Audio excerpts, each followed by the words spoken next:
Eu digo para você, se o Tribunal Superior Eleitoral afirma, pelo menos faz a gente tentar acreditar nisso, né, com essa propaganda toda que tem nessas épocas de eleição, né, que as urnas eletrônicas brasileiras são 100% seguras, eu quero afirmar, entendeu, que nossas urnas são 100% inseguras.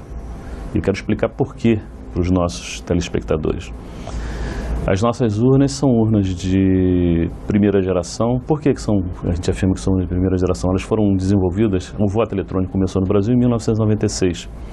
E as nossas urnas foram desenvolvidas, projetadas no início dos anos 90. E você sabe que a informática é uma coisa que muito rápido, evolui muito rápido, muda muito rápido. Chamamos as urnas eletrônicas brasileiras e semelhantes às brasileiras de primeira geração pelo seguinte: são urnas totalmente dependentes de software. Elas são máquinas eletrônicas com o objetivo do eleitor votar. Realmente elas são muito rápidas. Nós temos o resultado em menos de 24 horas. Você vota de manhã no Jornal Nacional, você já está sabendo quem está eleito, quem perdeu a eleição. Mas eu digo para você que é uma coisa, e reafirmo que é 100% inseguro pelo seguinte: numa eleição, o que é mais importante? A velocidade da gente saber quem ganhou, quem perdeu, ou a segurança de que o resultado está correto? E as nossas urnas não permitem essa segurança com relação ao resultado. Por quê?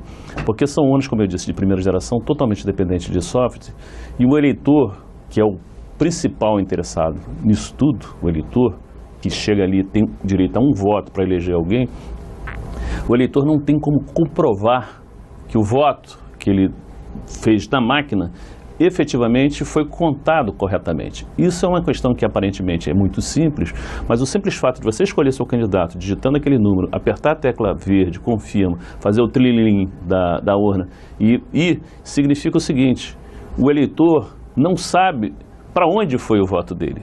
A questão prática é isso. Então, de cara, eu quero dizer para você, somos 143 milhões de eleitores aqui no Brasil hoje, né?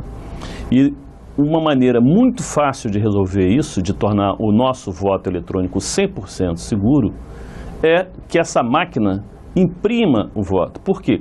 Os 143 milhões de eleitores brasileiros, vendo um papel impresso com o voto dele, eles vão ter, primeira coisa, que vão ter certeza que o software que está dentro da máquina está correto. Eles estão votando no ciclano e está saindo o nome do ciclano.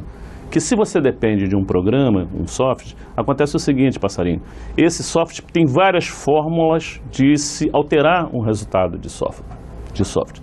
Existe inclusive em informática, quem entende da área sabe, o que as pessoas chamam de ovo de Páscoa.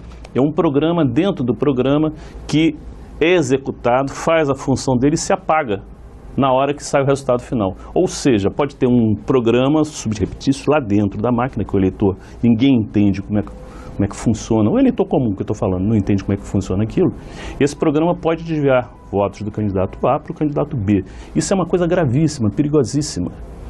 Para encerrar, quero te explicar o seguinte: esse tipo de máquina totalmente dependente de software que usamos no Brasil foram inventadas na Holanda, embora a Justiça Eleitoral brasileira diga que foi ela que inventou, não foi.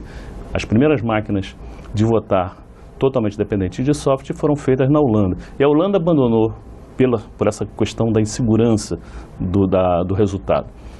A Bélgica usou esse tipo de equipamento, abandonou.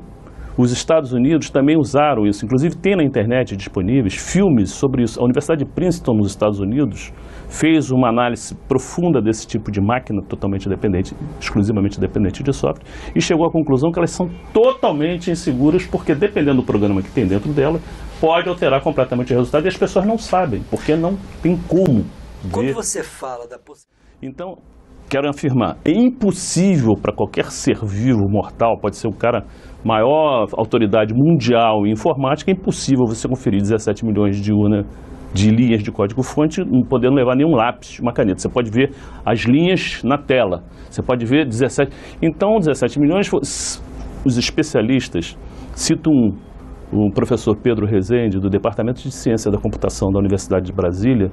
Ele nos diz, já também acompanha bastante tempo essa discussão, que nas 17 milhões de linhas bastam 4 ou 5 linhas com um ovo de Páscoa, um subprograma, para desviar voto de A para B ou para C. Então, e você, onde é que você vai achar essas 5 linhas em 17 milhões? Então é um negócio impossível, humanamente impossível você conferir software. E quero dizer para você que a urna eletrônica poderia ser perfeitamente, os técnicos da área de informática dizem isso, que é uma máquina eletrônica para contar aproximadamente 600 votos. Não precisava ter toda esta complexidade de linhas, de programas, etc, etc, etc.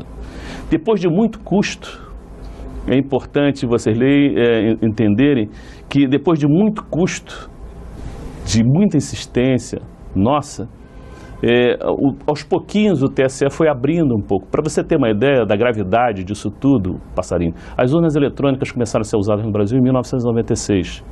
E só em 2000 que nós votamos nacionalmente nessas urnas. Foi o primeiro país de dimensões continentais a usar um sistema eletrônico de votação. E o sistema eletrônico de votação passa também pelo cadastro de eleitores. Que em 1986 houve um recadastramento nacional de eleitores aqui no Brasil, onde deixamos o título antigo e passamos a usar esse título novo, que e desde na época, nós já criticávamos, porque é uma coisa, é um documentozinho de computador, uma coisa simplérrima, que permitiu, desde 86, quando houve esse recadastramento nacional de eleitores, duas coisas. Primeiro, a implantação do voto eletrônico em 96, 10 anos depois. Só que a Justiça Eleitoral não nos disse que o recadastramento nacional de eleitores era para isso. Que cada eleitor brasileiro tornou-se um número, exatamente um número que possibilita, quando o cara chega na sessão eleitoral, o número do título dele é que o mesário digita naquele terminalzinho que é acoplado à urna, bota ali o número do título e habilita a máquina para o cidadão votar. E é o Tribunal Superior Eleitoral que garante a você, a mim, aos 143 milhões de eleitores, que o fato de depositar ali o número do teu título e em seguida você votar, garante a você que teu voto continua sendo sigiloso e secreto. É apenas o TSE que garante isso. Nenhum técnico de informática teria condições de atestar isso. Garante exatamente o inverso. E a coisa de um ano atrás, houve o que a gente chama de teste de penetração, este promovido pelo próprio TSE. O que é um teste de penetração informática? São pessoas fora do sistema tentarem entrar dentro do sistema. E o TSE resolveu fazer isso. Uma equipe da Universidade de Brasília, chefiada pelo então aluno Diego Aranha, era um aluno da UNB, junto com outros alunos da UNB, foram para dentro do TSE, tiveram acesso ao código-fonte e com algumas horas de acesso a esse código-fonte, Diego provou, era um teste promovido pelo próprio TSE, que era possível desembaralhar os votos dentro da máquina. Ou seja, identificar o voto com o eleitor. E ele fez exatamente isso. Que havia um problema de projeto dentro da urna, havia um projeto de mau desenvolvimento do programa geral do sistema, né, que permitia exatamente isso. E parece uma coisa simples, o telespectador de repente não vê a gravidade disso, o Passarinho, mas o voto ser secreto é uma cláusula pétrea da Constituição do Brasil. É uma coisa gravíssima, que foi provado tecnicamente que essa urna é falha. Esse fato chegou a ser reportado pela mídia dominante, mas sem a repercussão que me parece o caso mereceria.